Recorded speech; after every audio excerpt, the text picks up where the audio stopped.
Hey guys, welcome to HotS, finally back from almost a year hiatus. Today we're going to be talking about the recent patch that just dropped, the PTR patch, the newest hero Blaze the Firebat, and the Malfurion rework.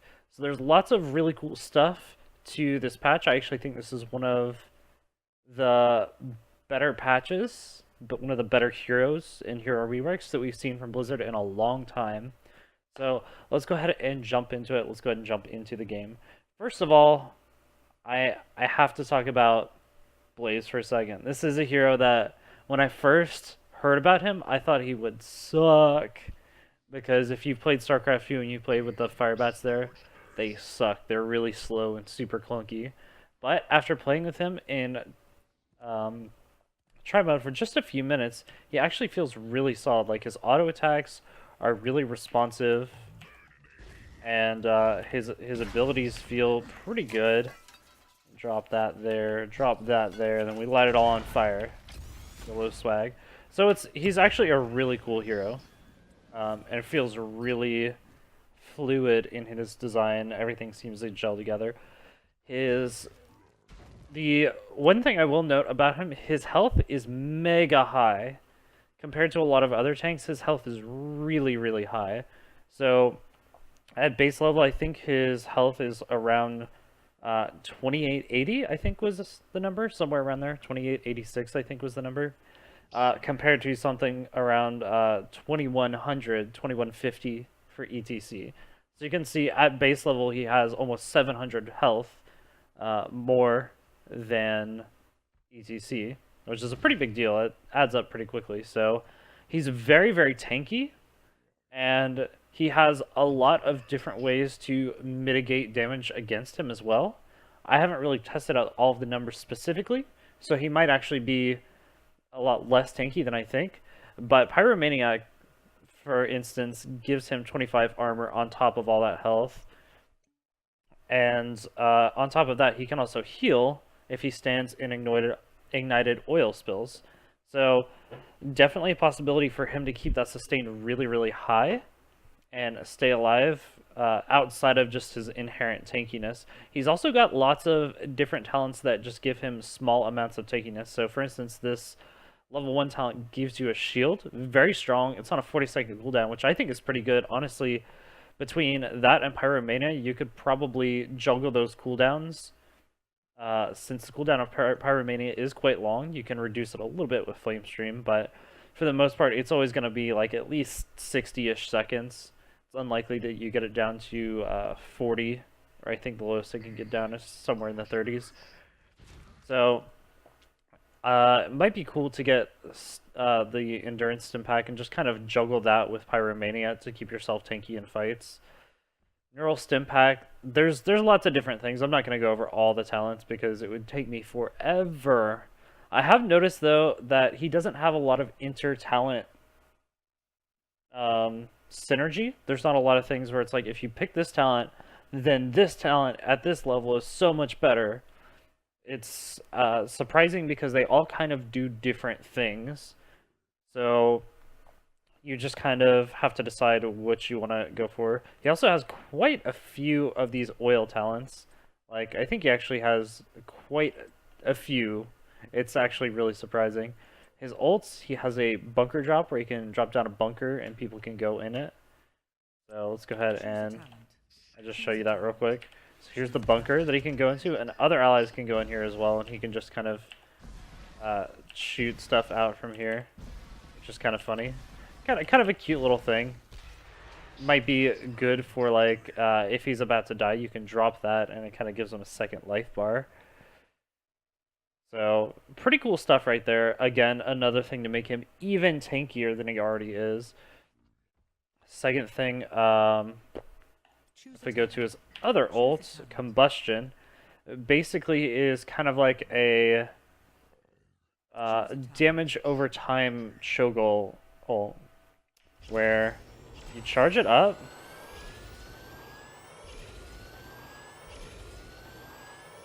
Sorry, I've been like doing it over and over.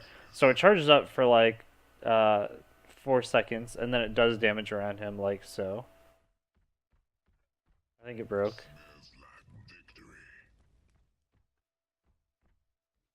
think I broke the game. Anyways, that is not supposed to persist. But yeah, he kind of drops it. It does a little bit of damage. Honestly, it's not really all that much damage, all things considered, but it is a nice way to do a little bit of extra damage to the people around Blaze. I mean, when you combine that with Pyromania and some of the other AoE stuff that he has, it can be pretty devastating, the AoE damage on top of the entire team. His level 20 is also very, very strong. It allows him to go ahead and slow the entire enemy team, basically like an earthquake, so a thrall earthquake. So I mean, it's pretty powerful. Is as far as like the actual hero goes, the next thing that we always wonder is, so I understand that Blaze is super tanky, but can he be a solo tank? And I think the answer is definitely yes. The main thing that you need in a main tank is you need a lot of really good initiation and the ability to really force picks. So he has this charge, which is actually really nice. It has a really long stun, and you can kind of kite behind people.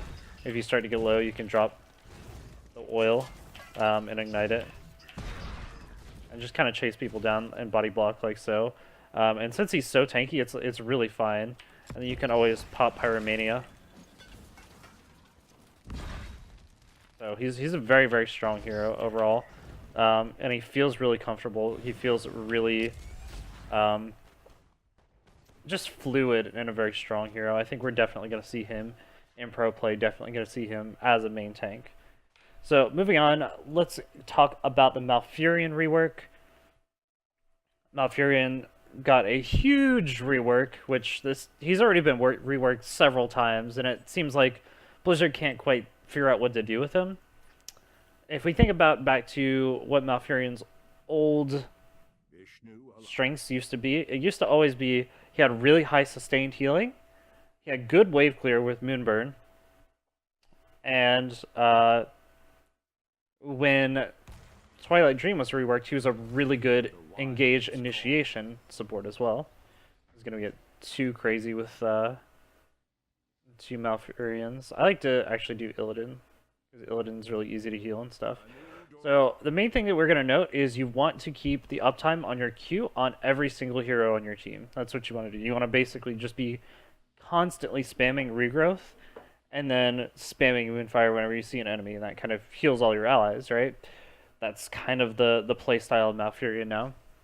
Unfortunately, if we look at all the cooldowns, this is something important to note. This kind of affects his entire talent tree, right? How is Illidan killing Arthas? I don't even understand. Anyhow, if you really look at his entire talent tree, this really affects it, and that's the fact that Regrowth has a 5-second cooldown and lasts for 20 seconds, which means at max, you can realistically only have 3 people affected by it at one time. Alright, that's important. That's important to note. So, you're only ever going to get benefits of healing up to 3 people at a time. Just important to note that. Just get that off the table. So, first of all, that makes some of these talents, like Nature's Swiftness, really not very good. Nature's Swiftness grants 5% movement speed per ally affected by regrowth, which is up to only about 15%. We can technically get it up to 20% for a very short time with some other talents, but for the most part, it is going to be 15%, which isn't technically all that bad. It's about the same as Exuberance for Alexstrasza. Alexstrasza has a 15% movement speed bonus when she's above 75% life. This is comparable to that, without the drawback of having to stay on super high life. To some degree, that's good, and it does make him more maneuverable. But I think that 15% is a pretty low number for Malfurion. That's kind of as low as the useful speed bonuses go in this game. So the question is, do we try to go for anything else at this talent tier? And I've seen something that Bakery put out recently where he believes that just going full Moonfire is still the way to go. And I think that makes a lot of sense because post-rework, when Malfurion lost Moonburn in the support patch, he definitely had kind of this gray area where people weren't sure how to play him, but he was really good with the Moonburn. And so it's possible that as a solo laner, as kind of like a second support solo laner, he does do a lot of damage. He can win pretty much any lane with this talent. So you can kind of take him as a second support, and he works pretty well with this. But I suppose if you're going to take a solo support, you probably want Nature's Swiftness. So let me go ahead. I forgot to set the level. Choose a talent. So Nature's Swiftness, level 4 has a lot of different things. The Treant quest obviously is useless. So either Deep Roots or Strangling Vines, depending on what type of comp you're looking for. Deep Roots is always really, really strong for just controlling the battleground, but Strangling Vines can be a lot better if you're going for a pick comp. Choose a talent. Level 7, I honestly think that Wild Growth is a complete garbage talent. It's really bad. So I don't recommend Wild Growth ever. I think it's actually awful. And meanwhile, Tenacious Roots, absolutely awesome, especially since it now resets the cooldown whenever Malfurion's stunned. So basically it allows him to have a lot more peel for himself. And also, of course, just having that extra duration is really, really strong in any sort of a pick comp. The other one, obviously, a more defensive option. This is a 45-second cooldown cleanse on anybody that's affected by Q. As long as Q is not on cooldown, this is basically always up. So it's a very, very strong ability. And compared with the other two talents, or compared with Wild Growth, it honestly gets a lot more value overall. Tranquility and Twilight Dream. Tranquility was changed a little bit, so it heals more people. Or rather, it gives them armor whenever they're inside Tranquility, so can definitely be good, but Twilight Dream still seems to be the best option here just because Malfurion does suffer from being able to actually heal allies when they're getting jumped on, when they're getting collapsed on. So being able to have that counter initiation of Twilight Dream is a lot stronger. Level 13, there are some interesting talents here, but generally Ice Block is always the go-to. Again, Malfurion's very weak to dive, so if anybody dies on top of him, it can be very difficult. When you get Ice Block, it kind of neuters that a little bit. Hindering Moonfire, I also think, is also very, very good if you're not getting jumped on all that much. If this is a second support, and you're going for that full Moonfire build with Celestial Alignment at level 1, then Hindering Moonfire can be really, really good. And then 16, a lot more choices now on this. Before, he really didn't have all that much choices at 16. It wasn't like a gigantic power spike for him. I think it was where Tenacious Roots used to be. Now it is, there's lots of different choices for him. So you can, for instance, use Ysera's Gift, which is very strong. Kind of what is the name of that talent? I totally forgot the name of it. But the one where you're on high health, your abilities recharge faster, that's kind of what this is. Nature's Balance, go away. Nature's Balance is really, really good. Like, really good. This increases regrowth duration by 5 seconds. So that's an additional 5 seconds times whatever it is per tick. I actually haven't checked it out. I believe it was somewhere around 60 per tick. It's 40 to 60, somewhere along that. Actually, you know what? We have the notes right here. Let's just check it. So at base level, it is 20 per tick, which at level 20 is probably somewhere around 100. Or not 100, I guess around 50. Like 40 to 50. So that's an extra 5 seconds times 40, which is an extra 200 health. That's pretty nice, and that's just basically the overtime healing. On top of that, it also allows you to stack it a little bit better. So if you did go for anything like Nature's Swiftness at level 1, you can kind of more comfortably stack up that movement speed and stay really super speedy. And also just having the increased area, Moonfire is really not much, it's not a very big circle. By the way, it's the inner circle, not that outer circle. It's not a very big AoE, so having that increased area is really, really nice. Makes it easier to hit 2 or 3 people in it instead of just 1 or 2. And the last one, increased Moonfire's heal by 15% per ally affected by regrowth. Again, very strong on the healing. This one's more of a burst healing option. Kind of allows you to, if someone's getting dove and you have regrowth on 3 allies, then suddenly that Moonfire is going to heal them for quite a bit more, and especially that kind of triggers up kind of almost exponentially depending on how many heroes you hit with the regrowth. So if you hit, or sorry, how many heroes you hit with the Moonfire. So if you hit one person with the Moonfire, you know, that's a 45% increase, right? But if you hit 2 heroes, suddenly that's a 90% increase in the heal. It's quite a bit, and it ramps up there, you know, as you go up in the number of heroes that you hit. Level 20s, he got a lot of very, very powerful level 20s now. I'll talk about the upgrades to the ults in just a second, but first of all, Life Bloom heals those targets for 10% of their missing health. Finally, an option to kind of counter some of that dive, and especially since it's on a 5-second cooldown, this actually makes regrowth a really strong option, honestly, because if someone gets dived, you can just throw down the regrowth, you can cleanse them, and then Moonfire on top of the person who dove them, or the people who dove them. So, I mean, there's a lot of burst mitigation that you can actually do with that. Last one being Lunar Shower. Go Illidan!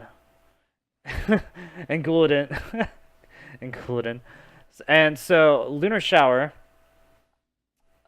basically just allows him to just kind of continually drop all these Moonfires.